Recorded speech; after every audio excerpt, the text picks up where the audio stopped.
Bonjour à tous, chers frères et sœurs. Je suis Hélène, donc je suis née dans la religion catholique et aujourd'hui, eh bien, merci Jamila de m'inviter chez toi. Alors Jamila, justement, je sais que tu es née en Algérie de confession, eh bien, de l'islam, et ensuite tu es venu en France et tu as été baptisé en 2008. Je souhaiterais savoir ce qui t'a fait renoncer à eh bien, à cette tradition islamique et venir vers la foi chrétienne. Est-ce que tu y voyais un intérêt particulier, je sais pas, de papier, de mariage, voilà. Qu'est-ce qui t'a fait venir à la foi chrétienne? Bonjour à tous, merci Hélène. Oui, effectivement, je suis d'origine algérienne. J'ai été baptisée en 2008, non pas pour un quelconque intérêt. Souvent, on me pose des questions quand je rencontre des personnes de confession musulmane. On me demande pourquoi. Est-ce que tu es parce que tu es mariée avec un chrétien que tu as choisi de devenir chrétienne, ou bien parce que tu es venue en France et tu avais peut-être besoin de papiers de séjour, etc. Alors je dirais tout simplement non. Je suis venue en France, j'avais 9 ans, donc j'ai toujours eu j'ai toujours été régularisée, si vous préférez. Et c'est par conviction, simplement parce que un jour j'ai voulu connaître Dieu personnellement. Je suis née dans l'islam, je n'ai pas choisi d'être musulmane, mes parents m'ont inculqué cette religion. On m'a jamais laissé le choix, on m'a jamais demandé durant ma vie que j'ai passée chez mes parents, on m'a jamais proposé autre chose que l'islam. Quand on est musulman, il faut savoir que on est musulman, on meurt musulman, puisque pour le musulman, c'est la dernière religion. Donc on se pose pas de questions, on choisit pas. Aujourd'hui, je peux dire que j'ai réellement choisi d'être chrétienne librement et par conviction. D'accord. C'est c'est beau, mais alors donc dans ce cheminement, euh, moi ce que je vois aussi, c'est que beaucoup de musulmans que l'on peut rencontrer vont dire que Jésus, pour eux, Jésus est musulman. Donc finalement, pourquoi aller chercher Jésus chez les chrétiens alors que des musulmans vont expliquer que Jésus est musulman?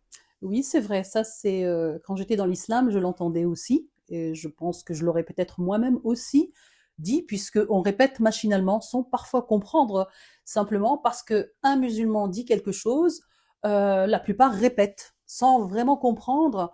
Ils croient sur parole. Et en fait, quand on réfléchit bien historiquement, Jésus était juif. Donc il faut remonter à l'histoire, au-delà de simplement les évangiles ou la Sainte Bible, mais que le mot islam, oui, on dit que ça veut dire soumis. Il y a un autre mot, un verbe en arabe qui dit aussi la soumission, qui est le khodoua. Nokhda Allah, ça veut dire on est soumis à Dieu. Nestaslam Allah, ça vient de l'islam, mais Jésus, oui, effectivement, tous ceux que le Seigneur a appelés, que ce soit Moïse, Abraham, ils étaient tous soumis. La soumission, on est appelés tous à être soumis à Dieu, puisque c'est lui le créateur, c'est lui le maître de l'univers. Mais le mot musulman a un autre sens, en dehors de être simplement soumis. C'est que pour être musulman, aujourd'hui, il ne suffit pas simplement d'être soumis à Dieu. Il faut dire la shahada. Alors, croire dans le tawhid, ce qu'on appelle tawhid, c'est de croire qu'il n'y a qu'Allah, unique Dieu, croire que Mohammed est son prophète. Donc, pour devenir musulman, il faut non seulement reconnaître que Dieu est unique, Allah est unique, et que Mohammed est son prophète. Alors, comment est-ce possible que Jésus peut professer que Mohammed, il est le prophète, en sachant que Mohammed, il est venu 7 siècles après Jésus? Donc là, il y a une incohérence. Donc, je dirais, avant l'arrivée de l'islam, Jésus ne connaissait pas Mohammed, puisque voilà. Donc, il y a quelque chose qui n'est pas clair. Et donc, je pense qu'il va falloir, je pense, plus essayer de comprendre plus largement ce sens de musulman que s'arrêter simplement au verbe soumis. Mhm.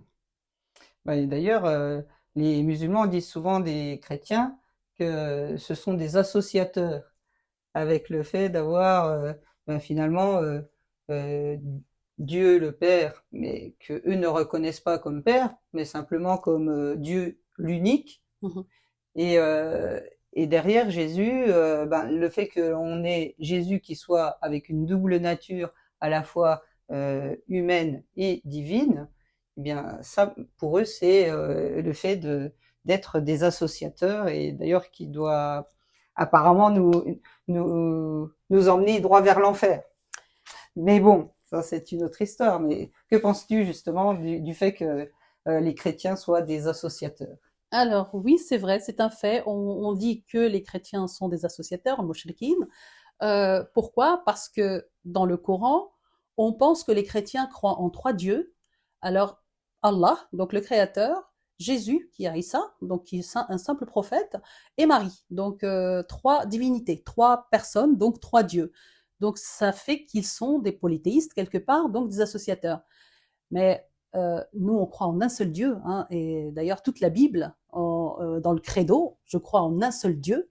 Donc on n'a jamais, le chrétien ne croit pas du tout en trois dieux, mais en trois personnes. Dieu en trois personnes, il se révèle dans le Fils, puisque Dieu, il est esprit, il ne peut pas, un esprit, on ne peut pas le voir, donc il se révèle dans une personne qui est le Verbe. D'ailleurs, même le Coran reconnaît que Jésus, il est la parole de Dieu et l'esprit de Dieu.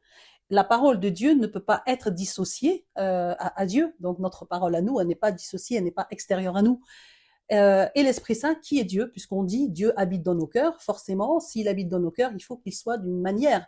L'amour, ce qu'on appelle l'amour, qui est dans le cœur de chacun. Donc Dieu, on ne peut pas le voir puisqu'il est esprit.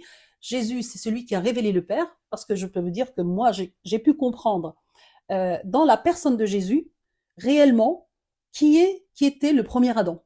Comment était? Parce qu'aujourd'hui, avec Adam, depuis qu'il est tombé, quand le péché a touché l'humanité, la nature humaine, elle s'est un peu détériorée. Donc, pour revenir à l'état initial, on ne peut pas aujourd'hui. Quel est le modèle pour nous, être humains, à suivre pour être complètement humain? Donc, il n'y a que Jésus, Jésus homme. Mais en même temps, Jésus, en étant Dieu aussi, il nous révèle qui est Dieu. Parce que Dieu, on peut se l'imaginer, hein, les dieux, il y en a plein de dieux. Mais ce Dieu créateur, comment on peut le voir, comment on peut le concevoir, si ce n'est à travers quelque chose qu'on voit, quelqu'un qu'on voit. Donc, moi, j'ai pu voir Dieu, qui est Dieu à travers Jésus, Dieu, puisqu'il il est à la fois Dieu et à la fois homme. Et à travers Jésus, homme, je sais quel est le modèle à suivre, c'est-à-dire vers qui je dois être tourné pour essayer de ressembler le plus. Mais en parlant d'association, moi, je vais aller encore plus loin parce que l'association, il faut savoir que l'association, moi, j'ai découvert une autre forme d'association, c'est dans le Coran. C'est pas dans la Bible. Ah oui. Pourquoi? Oui. Dans le Coran, Oui. Alors je il y a dirais, aussi une c'est dans le association. Coran qu'on associe à Dieu quelqu'un. C'est pas dans la Bible. Parce qu'en cherchant, on va trouver que dans le Coran, il est dit que Jésus, il crée à partir de l'argile un oiseau. Et le mot qui est employé en arabe, c'est yukhlaq. Yukhlaq, c'est un verbe qu'on peut employer que pour Dieu, puisque Dieu, il est le khalaq, le créateur. Mais le mot khalaq, c'est vraiment, il est pour Dieu. Alors les musulmans, dont j'ai fait partie, moi aussi je disais la même chose, ils disent que pas avec la permission d'Allah, Jésus a créé, à partir de l'argile, un oiseau. C'est-à-dire, il a donné la vie à un oiseau, il a ouvert les yeux des aveugles avec la permission d'Allah, il ressuscite les morts avec la permission d'Allah, on met toujours avec la permission d'Allah. Mais est-ce que Dieu a besoin d'associer quelqu'un à la création? Pourquoi alors Allah associe Jésus à la création? Donc qui associe Jésus? Est-ce que c'est les chrétiens ou est-ce que c'est les musulmans? Le Coran lui-même atteste que Jésus, il crée, et si on regarde bien et on étudie bien, il suffit juste un peu d'ouvrir son esprit, eh bien, comment Dieu a créé le premier homme? À partir aussi de l'argile. Donc Jésus refait exactement la même chose en créant un oiseau. C'est-à-dire, il prend de l'argile et il crée. Et Donc, alors ça, ce qui est puissant, c'est que donc c'est la au sein du divinité, Coran. tout à fait. Donc on voit quand même ici la divinité de Jésus et l'association, parce que si on peut dire, si on parle d'association, je dirais le Coran lui-même associe Jésus à Allah. Ok. Oui, et je voudrais revenir sur un dernier point, puisque quand je t'ai posé la question sur le côté associateur, en fait, je sais que les musulmans, dans leur conception qu'ils ont des chrétiens en tant qu'associateurs, disent qu'on croit en trois dieux, tu le disais tout à l'heure, là, donc Dieu, Dieu le Créateur, Dieu en la personne de Jésus, et Marie. Mais voilà, j'aimerais bien qu'on puisse aussi pourrait dire débunker cet aspect-là, puisque Marie, pour un chrétien, n'est absolument pas une divinité. C'est une personne pleinement humaine qui a plu totalement à Dieu, en ce sens qu'elle n'a jamais commis le péché, qu'elle a toujours écouté Dieu et suivi les projets que Dieu avait pour elle. Et donc, voilà, Marie, eh bien, c'est la mère de Jésus, mais j'aimerais qu'il soit clair que, voilà, dans ce qu'on connaît de la Trinité, eh bien, la Trinité ne comprend pas Marie. Donc ça, c'est un point très important pour que les musulmans ne fassent pas de fausses associations sur ce que sont censés penser les chrétiens, alors que c'est totalement faux. Voilà. Merci pour cette. Donc, merci, voilà, merci Jamila pour ce premier dialogue. Et puis donc, eh bien, à bientôt pour une prochaine vidéo.